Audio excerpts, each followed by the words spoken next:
We've lifted more people out of poverty in the last 15 years than in the entire course of human history. This claim is one of the most common defenses of capitalism.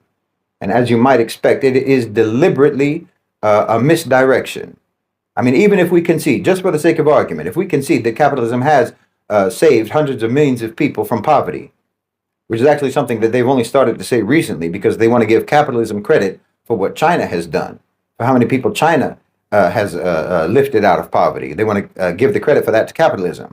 So even if we concede that, it's nothing but a deflection from the literal billions of victims of capitalism, because capitalism was a driving force in colonization, in slavery, modern slavery, famine, ecological disaster, deadly working conditions, on and on. So, for example, European colonization is estimated to have caused 50 million deaths. Just British colonialist rule in India killed 1.8 billion Indians. Capitalist-driven wars have resulted in 160 million deaths. Upwards of 20 million Africans died in the transatlantic slave trade. This is all from the impact of capitalism. Take credit for that too. And that's just in the history. That's just in the past. But if you're talking about today, well, at least 8 million people die every year because they can't afford medicine. That's capitalism. About 9 million people die every year because they can't afford food. Half of those are children under the age of 5. Well, that's capitalism. 3 million people die every year because of unsafe working conditions. That's capitalism. So that's about 20 million people per year, or about 500 million, half a billion people since the year 2000. And that's just talking specifically about deaths. We're not talking about general suffering, because if we talk about that, well, there's at least 50 million people living in conditions of modern slavery right now. Around 15 million people are forcibly displaced for large economic projects, development, and so on every year.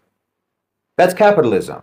1 billion people are living in extreme poverty right now. That's extreme poverty. That means it's below the official World Bank poverty threshold of $2 a day. So if you make $3 a day, that doesn't include you.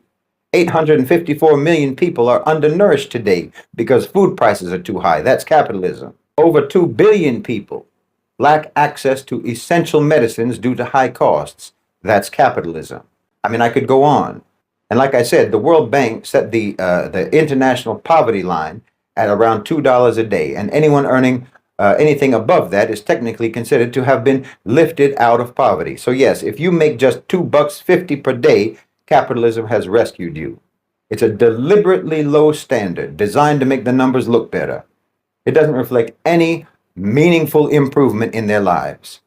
It simply changes the way that poverty is measured, just to try to make capitalism look like it's doing more than it is and helping more than it is. You eliminate poverty by redefining it as not poverty.